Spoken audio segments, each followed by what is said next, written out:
Hello everyone. Welcome you all. जैसा कि पिछले लेक्चर के साथ हम एक इम्पॉर्टेंट चैप्टर के साथ आगे बढ़ रहे थे दैट वाज बायोलॉजिकल क्लासिफिकेशन. सो मैं doctor Saud Malik on behalf of Alpine Academy once again welcome you all in the fresh session related to the biological preparation of your competitive exam as well as your 11th standard student can get benefit from this lecture. तो चलिए आगे चलते हैं बिना समय को व्यतीत किए और कुछ नई चीज़ों को जानने की शुरुआत करते हैं. जैसे कि स्टूडेंट्स, हमने अपने लास्ट लेक्चर में आप लोगों के साथ फाइव किंगडम क्लासिफिकेशन का एक एक्सप्लेनेशन शुरू किया था. जैसा आप सब लोग जानते हैं, five kingdom classification was given by the Whitaker, and this classification is based on some more technical things. कुछ ऐसी बातों पर बेस्ड है जिनको हम स्ट्रॉन्ग बायोलॉजिकल की मानकर आगे बढ़ते हैं. ये मैंने अपने लास्ट लेक्चर में आप लोगों के साथ शेयर किया है कि बायोलॉजिकल कीज क्या होती हैं और उनकी इंपॉर्टेंस क्या है, और कुछ एग्जाम्पल्स के थ्रू हमने इसको अच्छे तरीके से समझ लिया था. तो आज हम फाइव किंगडम क्लासिफिकेशन में जो इम्पोर्टेंट पांच किंगडम हैं उनके कौन कौन से रिप्रेजेंटेटिव ऑर्गेनिज्म होंगे जो हमको स्टडी करने पड़ेंगे हमारे सिलेबस के अकॉर्डिंग. सो फर्स्ट वन, जो सबसे पहला किंगडम है student, that is the Monera. आप सब लोग डेफिनेटली अवेयर होंगे इस किंगडम के साथ. इस किंगडम की जो स्टडी है कुछ स्पेसिफिक ऑर्गेनिज्म के साथ हमें करनी है. हमारे सिलेबस में जो कुछ ऑर्गेनिज्म इसके साथ जुड़े हैं मैं उनके नाम आपको देना चाहूंगा, जैसे कि आर्की बैक्टीरिया, जिसमें हम कुछ एंशियंट बैक्टीरिया के बारे में बात करते हैं, इनकी स्टडी करेंगे. इसके अलावा सैनोबैक्टीरिया, जिन्हें हम ब्लू ग्रीन एल्गी के नाम से भी जानते हैं. सैनोबैक्टीरिया, इनका other name blue green algae के नाम से काफी पॉपुलर है, और इनकी स्टडी भी एक रिप्रेजेंटेटिव ऑर्गेनिज्म की फॉर्म में हमको करनी होती है. और इसके अलावा हमारे यू बैक्टीरिया, जो कि हमारे मॉडर्न एरा के बैक्टीरिया हैं, या आप बोलेंगे कि एक बेटर फॉर्म ऑफ बैक्टीरिया जिनको हम ट्रू बैक्टीरिया के नाम से भी स्टडी करते हैं. So these three representative we will do in the Monera kingdom to understand the Monera kingdom well. Beside that, अगर आप सेकंड किंगडम की तरफ आते हैं, so that is student Protista. और प्रोटिस्टा के जो इम्पोर्टेंट हमारे रिप्रेजेंटेटिव ऑर्गेनिज्म हैं जिनको हम अपने कोर्स में अपने सिलेबस में स्टडी के लिए लेकर चलेंगे, उसमें यूग्लिना जैसे फ्लैजलेट्स हैं, डाइनोफ्लैजलेट्स हैं, डायटम्स हैं. सो some flagellates will come in it. Dinoflagellates, आप बिल्कुल ना घबराएं, इनका हम डिटेल डिस्कशन आपके साथ अभी करेंगे तो आपको सब समझ में आएगा. एंड डायटम्स, ये भी इसी कैटेगरी में कंसीडर किए जाते हैं. तो प्रोटिस्टा के रिप्रेजेंटेटिव ये रहते हैं. इसके अलावा beside them some slime molds, these are also in the family, I mean in the kingdom Protista. इनकी भी स्टडी करेंगे, और कुछ इम्पोर्टेंट वाटर मोल्ड्स की भी स्टडी हमारे सिलेबस का हिस्सा रहेगी. So these two kingdom, beside these two kingdoms, हमारा जो तीसरा किंगडम रहेगा स्टूडेंट्स, और उसके representative, that will B fungi. एक बहुत ही इंपॉर्टेंट किंगडम है एग्जामिनेशन पॉइंट ऑफ व्यू से. सो इसको आप काफ़ी सीरियसली लीजिएगा. इसमें कई सारे हमारे ऐसे ऑर्गेनिज्म हैं जो रिप्रेजेंटेटिव ऑर्गेनिज्म कहलाते हैं, लाइक ईस्ट हैं, एंड अलग अलग प्रकार के मोल्ड्स हैं, right. And beside that mushrooms हैं, few mushrooms are there in the studies. And mildews हैं, few mildews are here, right? And different kind of the rusts हैं, इनके बारे में भी हम थोड़ा सा पढ़ेंगे। पफ बॉल्स हैं, ये सब डिफरेंट ऑर्गेनिज्म है। और इसके अलावा बिसाइड दैट टोडस्टूल, तो ये रिप्रेजेंटेटिव फैमिलीज में आते हैं, इनको हम पढ़ेंगे, इनके बारे में जानेंगे। देन दो हमारे किंगडम जो डिटेल में रहेंगे वो हैं Plantae, one of them, and the last one is the animalia. ये बड़े सेक्शंस होंगे, इसलिए मैं यहाँ पर आपको रिप्रेजेंटेटिव से बेहतर होगा कि मैं इनकी डिटेल का एक्सप्लेनेशन आप लोगों को दूं। तो डायरेक्ट हम इनकी डिटेल्स के लिए ही जाएंगे जो कि हमारे लिए काफ़ी बेनिफिशियल साबित होंगे। तो ये हमारे 5 किंगडम क्लासिफिकेशन का स्टडी प्लान रहेगा। Now I'm coming on a topic which is really very important before starting towards the Monera। हम ये जानने की कोशिश करेंगे, एक एक किंगडम को तो अभी हम डिस्कस डिटेल में करना ही चाहते हैं, हम 5 किंगडम क्लासिफिकेशन के भी क्या कुछ ड्रॉबैक्स हैं, ये एक बहुत ही इम्पॉर्टेंट क्वेश्चन है। और ज़्यादातर स्टूडेंट्स इस क्वेश्चन को आसानी से क्रैक नहीं कर पाते, उन्हें लगता है कि भाई 5 kingdom classification is one of the best, there is no need कि भाई इसमें भी कुछ सुधार किए जाएं। लेकिन यहाँ ड्रॉबैक्स जो हम आज आपको बता रहे हैं उनको ज़रूर डिस्कस करें, जो 5 किंगडम क्लासिफिकेशन में आपको देखने को मिलेंगे। ये बड़े ही मामूली से ड्रॉबैक नहीं है, बड़ा रिफ्लेक्शन है इनका, इनका बहुत असर पड़ता है किंगडम के क्लासिफिकेशन के ऊपर। तो देखिए, मैं इसमें तीन चार कुछ इंपॉर्टेंट आपके साथ डिस्कस करूंगा। सो the first of one one of them is basically the position of the Monera and Protesta. This is the first one. If you will see Monera and protests, alright, अगर आप इनको देखेंगे तो इनके साथ एक प्रॉब्लम नजर आता है कि इन दोनों के अंदर हमने दोनों ही टाइप के ऑर्गेनिज्म को जगह दे रखी है। Few are non photosynthetic, means जो फोटोसिंथेसिस नहीं कर सकते, and some are photosynthetic. Technically, it is an error. दो कॉन्ट्राडिक्टरी चीजें एक साथ एक जगह कैसे हो सकती हैं, but they are here, they are photosynthetic and non photosynthetic. Okay, beside that अगर आप देखेंगे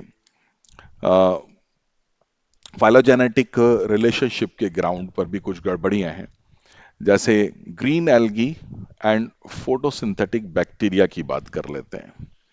ये दोनों green algae and photosynthetic bacterias जो को फोटोसिंथेसिस के थ्रू अपना खाना, अपना फूड प्रिपेयर करते हैं, इनमें आप देखेंगे कि इनका H2 इनका बेसिक रिक्वायरमेंट है, दोनों का हाइड्रोजन इनको चाहिए होता है, और दोनों ही H2O के अलावा किसी और जगह से सोर्स करते हैं। तो H2 from non H2O means बिना पानी वाले सोर्स से। लेकिन उसके बाद भी ये दोनों ऑर्गेनिज्म डिफरेंट ग्रुप्स में हैं। That is also a deformity. If they have that much of similarity in their food obtaining technique, why these things are in the different groups? They should be in the same group. ये भी एक deformity है, right? And इसके अलावा भी कई सारे ऐसे टॉपिक्स आपके सामने आते जाएंगे जिससे आपको ये क्लियर होता जाएगा। जब पढ़ते पढ़ते आप चैप्टर को समझते समझते खुद ही you will be able to make it out why this thing is there, so you can point it out quite easily। ओ, ये तो इसमें एक कमी है, ये दो चीजें अलग अलग दिख रही हैं लेकिन इनमें इतनी सिमिलैरिटीज हैं, ये एक जगह क्यों नहीं हो सकती हैं? तो इस तरह से आप कई सारे एग्जाम्पल्स जब आप स्टडी करेंगे, इन डिफरेंट ग्रुप्स की, इन डिफरेंट किंगडम्स की, तो आप इनको समझ सकेंगे कि ये क्यों डिफॉर्मिटी इनमें इतनी कितनी सारी है।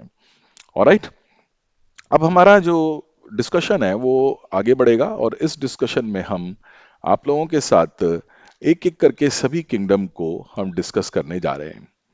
तो जैसा कि स्टूडेंट्स हम सभी लोग जानते हैं, we know well that the kingdom one is the Monera, right? So the first kingdom I am taking over here is the Monera. हमारे फाइव किंगडम क्लासिफिकेशन का सबसे पहला ग्रुप, जिसको हम मोनेरा के नाम से जानते हैं। आप लोग सब इससे अवेयर हैं कि मोनेरा किंगडम की जो कैरेक्टरिस्टिक्स हैं, अगर नहीं भी हैं तो हम जरूर इनको डिस्कस करेंगे। तो देखिए, मैं सबसे पहले आपको पॉइंट आउट करूंगा इनके छोटे छोटे से कुछ ऐसी बातें जो इनको बहुत इजीली हाईलाइट कर देती हैं। जैसे फॉर एग्जांपल, ये सबसे ज्यादा एंशियंट हैं। मोस्ट एंशियंट मींस सबसे पुराने ऑर्गेनिज्म की दुनिया में, ये सबसे पुराने ऑर्गेनिज्म हैं। साथ ही साथ इनकी बारे में अगर कहें कि ये बहुत ही छोटे होते हैं, यस, स्मॉलेस्ट हैं। इनसे ज्यादा छोटे शायद हमें कोई दूसरे मिले ही ना। एंड इनकी अगर सेलुलर स्ट्रक्चर देखेंगे तो आप you will be surprise, they are very simple, means simplest prokaryotes. आप सब लोग अच्छी तरह जानते होंगे प्रोकैरियोटिक और यूकैरियोटिक सेल के डिफरेंस को। तो ये सबसे सिंपल प्रोकैरियोट्स हैं। इनसे ज्यादा सिंपल प्रोकैरियोट्स आपको नेचर में नहीं मिलते हैं। जैसा कि आप जानते हैं प्रोकैरियोट वर्ड को, और मैं आपके लिए आसान बना देता हूं। Pro, this word means before, and as you know that karyon से बना है karyote. Karyon that is related to the nucleus, means ये उन सेल्स को रिप्रेजेंट करते हैं जो न्यूक्लियस के नेचर में बनने से पहले आए होंगे। इट मींस आज के जमाने की जो मॉडर्न सेलुलर स्ट्रक्चर है, मींस यूकैरियोटिक सेल है, ये उससे पहले के हैं। तो obviously they are the most ancient, और इसमें काफी सारे ऐसे ऑर्गेनिज्म हैं जिनकी स्टडी हम अपने सिलेबस में करेंगे। तो जैसे मैंने आपको बताया था, सबसे पहला मेंबर मैं इस मोनेरा फैमिली में, मोनेरा किंगडम में आप लोगों के साथ जो डिस्कस करना चाहता हूं my dear students, so that is bacteria.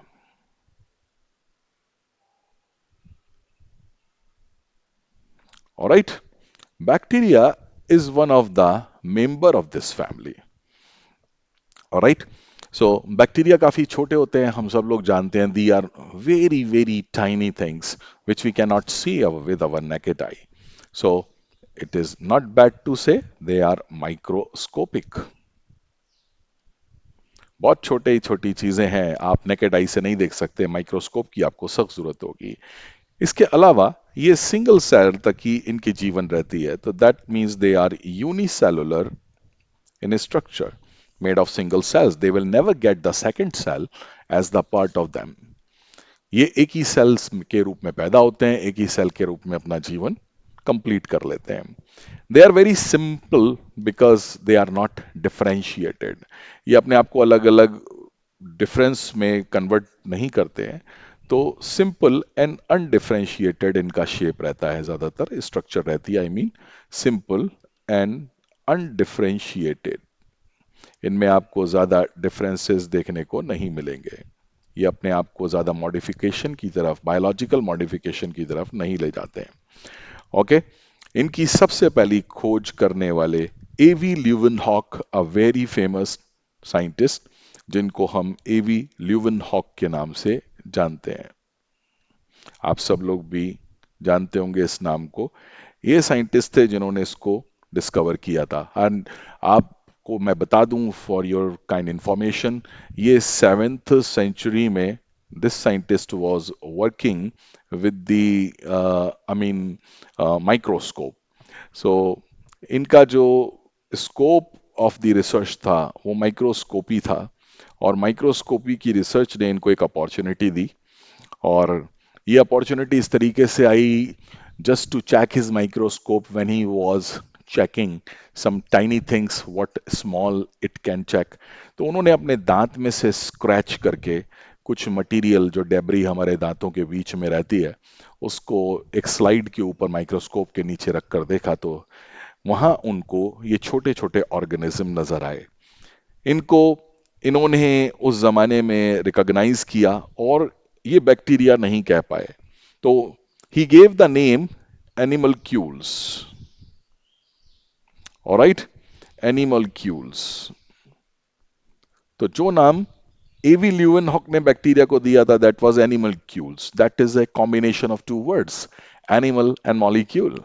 So those molecules which were looking like animals, तो इसलिए उन्होंने इनको एनिमल क्यूल्स के नाम से रिकॉग्नाइज किया। लेकिन बाद में काफी डिस्कवरी का जो साइकिल था वो आगे बढ़ा, कई साइंटिस्ट इन्वॉल्व हुए, और अपने समय के एक मशहूर साइंटिस्ट लुई पास्चर, जिनका पास्चराइजेशन का प्रोसेस आप सब लोग बहुत अच्छी तरह से जानते होंगे, तो Louis Pasteur was the scientist जिन्होंने इसका नाम बैक्टीरिया के नाम से इन्होंने इसका नाम बताया। तो Louis Pasteur is the scientist who gave the name of the bacteria. तो बैक्टीरिया नेम इस तरह से एग्जिस्टेंस में आया। राइट, आई होप आप लोगों को ये बात समझ आ रही होगी। अगर हम इनकी हैबिटेट की बात करें, ये ऑर्गेनिज्म किन जगहों पर हमको ज्यादा मिलते होंगे, तो my dear students, their habitat is ubiquitous. This word in biology we use to tell anywhere or everywhere. It means in simple word you can say everywhere, सब जगह। अगर आप इनको हवा में देखेंगे तो मिल जाएंगे, आप इनको पानी में देखेंगे तो भी मिल जाएंगे, आप इनको लैंड पर आकर सॉइल में देखेंगे तो भी आपको मिल जाएंगे। इवन दूसरे ऑर्गेनिजम्स की बॉडी में, ऑर्गेनिजम्स बॉडी के अंदर भी आपको मिल जाएंगे in the form of the parasite. Okay, so इनके लिए कोई जगह ऐसी नहीं बचती जहां पर ये ना हो। बड़े जिद्दी टाइप का इनका एग्जिस्टेंस रहता है। इनमें कुछ ऐसे होते हैं जो बहुत ही ज्यादा हीट एनवायरनमेंट में भी सरवाइव कर सकते हैं। सो माय डियर स्टूडेंट, और बहुत ज्यादा ठंडे में भी रह सकते हैं ये बड़े अनोखे रहते हैं। तो वो बैक्टीरिया जो हीट में सर्वाइवल के साथ अच्छे तरीके से रह सकते हैं, उनको हम थर्मोफिलिक बैक्टीरियाज के नाम से जानते हैं। They can live in the hot condition. Okay, heat loving you can say, heat को पसंद करते हैं। And how hotter that place can be, so अभी तक रिपोर्टेड है 78 डिग्री सेल्सियस तक के एनवायरनमेंट में इनको आसानी से रहते हुए पाया गया है। और ये टेम्परेचर कई काफी ज्यादा गर्म जगहों पर मिल जाएगा आपको। You can not see that much of temperature in volcanoes वगैरह में नहीं मिलेगा, वहां काफी ज्यादा गर्म होता है। तो वोल्केनो के पिटहोल्स हैं, वोल्केनो के क्रेटर्स हैं, ऐसी जगहों पे आप इन्हें नहीं देखेंगे। लेकिन जहां पर टेम्परेचर 78 डिग्री सेल्सियस के अराउंड है नेचुरली, वहां पर ही आपको देखने को मिल जाएंगे। They are thermophilic. If they are loving very cold conditions, so they are known as the psychrophilic. P is silent over here. So they are known as the psychrophilic bacteria. Psychrophilic means they are loving cold condition, cold loving. And how cold is that be? तो अभी तक reported -190 degree Celsius, which is very cold.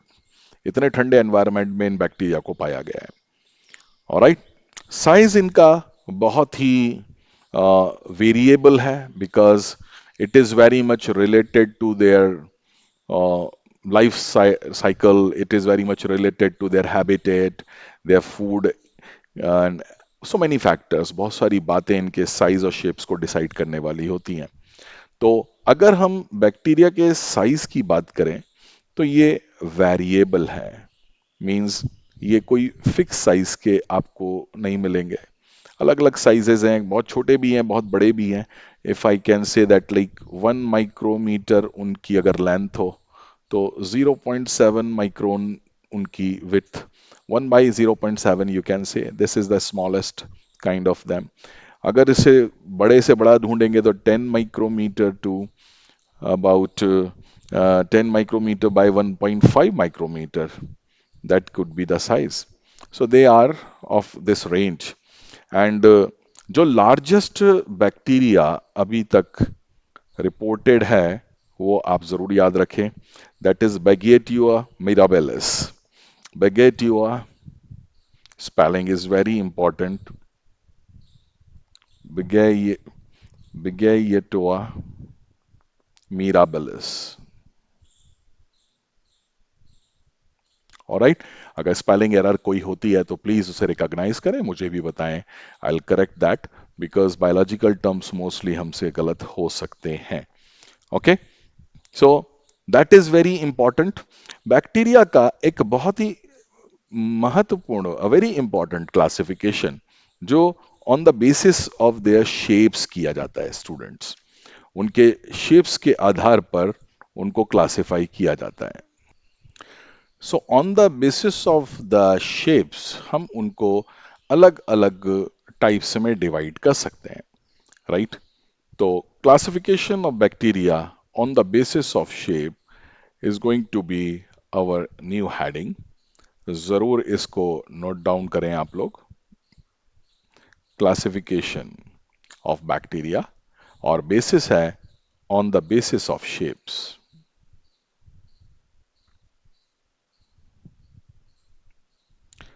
अगर इस आधार पर हम bacteria को देखें तो हम कई सारे ग्रुप बना सकते हैं।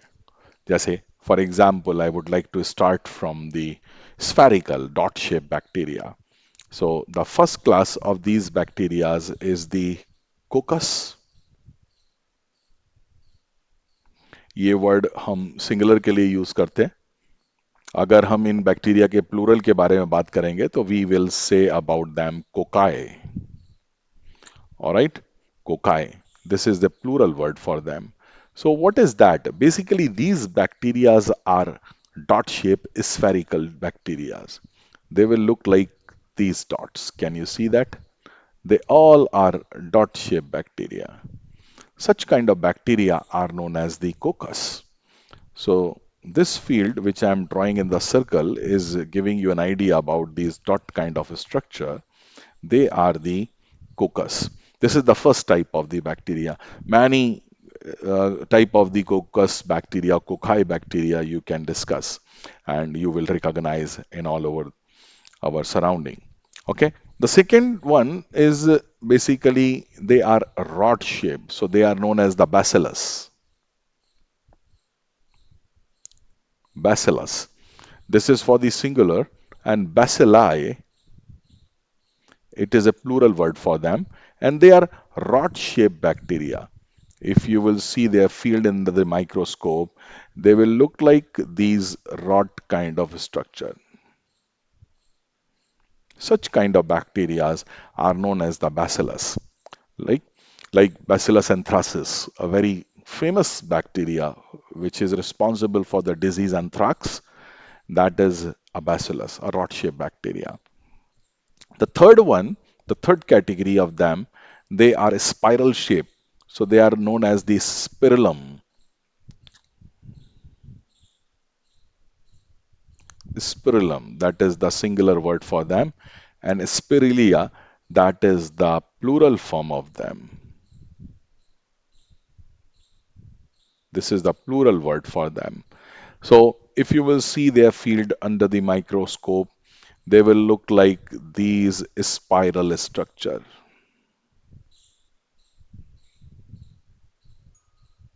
Such kind of bacteria are known as the spirillum. Okay. The fourth class, they are comma-shaped bacteria, which are known as the Vibrio. So Vibrio are comma-shaped bacteria. If you will see their fields, they are looking like these commas, like Vibrio cholerae, a very famous bacteria which is responsible for causing cholera disease. That is one of them. And the another group of them is the filament. These are thin thread-like bacteria, filaments. Obviously, they will look like very thin kind of the thread kind of structure. They are the filament bacteria. And some are the stalked bacteria. Stalked, they are looking like having a base in them. So each of them is looking like this is the body of the bacteria, and the base is looking like this thing. So can you see that? This bacteria is a stacked bacteria. You can see that the base जो आपको नजर आ रहा है वो एक badminton racket या tennis racket के stack जैसा नजर आएगा, राइट? इसके अलावा बडेड हो सकते हैं these bacteria. Seventh group you can create with them is the budded bacteria. इनके ऊपर आपको बडिंग नजर आ सकती है. फॉर एग्जाम्पल, ये एक बैक्टीरिया की बॉडी है और उस बैक्टीरिया से इस तरीके से एक दूसरा बैक्टीरिया बड के रूप में ग्रो होता हुआ आपको नजर आ सकता है. Such kind of bacteria are known as the budded bacteria. They have buds on them, right? So इसके अलावा आप अगर इनको इनके अरेंजमेंट के बिहाफ पे देखेंगे तब भी आप इनके कई सारे क्लास पैदा कर सकते हैं, ग्रुप्स बना सकते हैं. फॉर एग्जाम्पल, अगर हमारे पास वो बैक्टीरिया जो अभी हमने पढ़े कोकस, okay, I am talking about कोकस. So if you will see the cocci, so cocci दो दो के ग्रुप में हो सकते हैं स्टूडेंट्स, जैसे कि आप देख सकते हैं. ये मैंने जो दो दो के ग्रुप बनाए हैं कोकाई के, you can recognise them well. This kind of bacteria जिसमें कोकाई दो दो के ग्रुप्स में आपको नजर आएंगे, आप इनको डिप्लोकोकस नाम देंगे. These bacterias are known as diplococcus. Alright. So this is on the basis of the group of two. They can be four together. ये चार भी साथ में हो सकते हैं, जैसा कि अभी मैं आपको ड्रॉ करके दिखाता हूँ. ये चार बैक्टीरिया आपको एक साथ नजर आ रहे हैं. Such kind of structure, they are known as the tetracoccus. Tetracoccus. Alright. इसके अलावा ये एक स्ट्रैप के रूप में अरेंज हो सकते हैं students. Can you see that? ये एक लंबी चेन के शेप में अरेंज होते चले जा रहे हैं. Such kind of arrangement. They are known as streptococcus because they are looking like strap. Streptococcus. All right. They may be arranged in the form of the bunches, unlimited number of the bunches, not 4, 3, 2. It may be of any number, huge number. Such kind of bunching is giving them a special name, Staphylococcus. Staphylococcus. I hope आपको ये word समझ आ रहे होंगे. In this way similarly bacillus के भी कई सारे arrangement हो सकते हैं. अगर अकेले हैं तो बैसिलस हैं, बैसिलाई हैं. लेकिन अगर वो दो के ग्रुप में आ जाएं तो ऐसी कंडीशन में आप उनको एक अलग नाम से रिकॉग्नाइज करेंगे. That will be diplobacillus. For example, these two rod shape bacteria together. I hope you can see them. दो दो के जोड़ों में ये नजर आ रहे हैं ये bacteria. So such kind of the field under the microscope, you can give it name, definitely Diplobacillus. Diplobacillus. All right. Similarly, अगर आप इनकी एक चेन बनाते जाएंगे, स्ट्रैप शेप चेन बैसिलाई की, जैसे हमने अभी कोकाई की बनाई थी, उसी तरीके से I hope you can see that. It's a chain of the rod-shaped bacteria. Such kind of bacteria are known as Streptobacillus. Streptobacillus. All right. So another form of the bacteria which you can recognize like एक fungus के mycelia के जैसे देखने में नजर आते हैं. Mycelia एक फंगस की स्ट्रक्चर का नाम है. If you will see them, so जैसे फॉर एग्जांपल ये इसके ऊपर आपको ब्रांचिंग नजर आएगी. ये फंगल माइसीलिया जैसा शेप है. फंगस में माइसीलिया इसी तरीके के नजर आते हैं. So such kind of bacteria are known as mycelial bacteria. Alright. So I hope आपको ये टाइप जरूर समझ में आए होंगे बैक्टीरिया के बारे में. सो बैक्टीरिया का ये ब्रीफ डिस्कशन हमारे नेक्स्ट लेक्चर के साथ जारी रहेगा. तो पार्ट 2 में इतना ही, और इसके अगले पार्ट के लिए be ready, we will be together. और उम्मीद करता हूँ आपको पसंद आएंगे और आप इसके लिए ज़रूर कमेंट्स करें। और how possible to create these videos and these things much better, please ज़रूर एडवाइस करें, साथ ही साथ सजेशन करें। Thank you so much. Have a great day.